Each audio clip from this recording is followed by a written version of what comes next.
Ngibingelela obaba befundisi omama bafundisi ukuthi uJesu Kristu inkosi. Bazalwane ume phambi kwenu nomfundo wakanjoka wesikhothi. Bazalwane ngizothanda ukubonga amandla kaNkulunkulu noma ngizobonga uNkulunkulu angenzele kona kulomkhosi besikona wa 14 days. Bazalwane ngisho ukuthi besenguyile khonweni. Besenguyile kangangokuba bengithi noma ngihamba nje ngizwe ukuthi ishe ngathi inkosi Jesu yabuya izolanda ibandla mina ngizosala. Ngendlela ebengikhathazeke ngayo emoyeni wami angazi ukuthi isitha besifuna kwenzeke kanjani, kodwa uNkulunkulu ungenzele umusa phezulu kwalela khaya lami obengingakhola nje khona nje kuzenzele izinto zonke.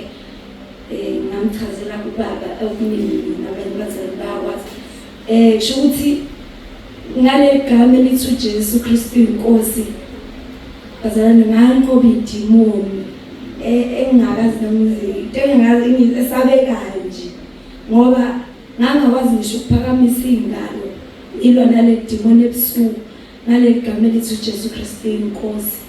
Emva kwalokho ke angazi ukuthi kwa noma ngaleke ekukhulekeni ngoba nje ngabona sengithanda ukudla ngale ndlela esimanga nje sengiyadla ngisangena semkhosini ngawa bazalwane ekukholweni ngiyazi ukuthi ngiyile manje sathi masingena kulo mkhosi ngajabula bazalwane kakhulu baba memezela umkhosi wa 14 days kanti ila engizobuyisana khona noNkulunkulu.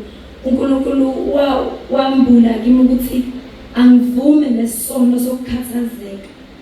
Waze wangibonisa uNkulunkulu indaba yokukhathazeka ukuthi isono singakanani. Ukukhathazeka nje kukodwa kuyamusa umuntu esihogweni.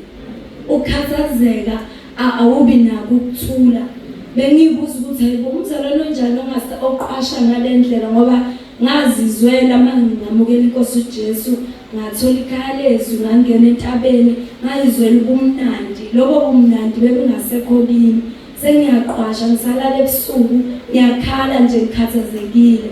Ngiyayibonga inkosi uJesu ngoba namhlanje sengiyizwa ukuthi manje ngikhululekile ngathi mangifika kusisiphindile la eThekwini ngoba bazalwane le story sami side kakhulu ngaxoshwa ekhaya ngenxa kaJesu. Bangixosha nje bathi ngithatha ngokwami so kwamanje ngisagomobela kusisiphindile.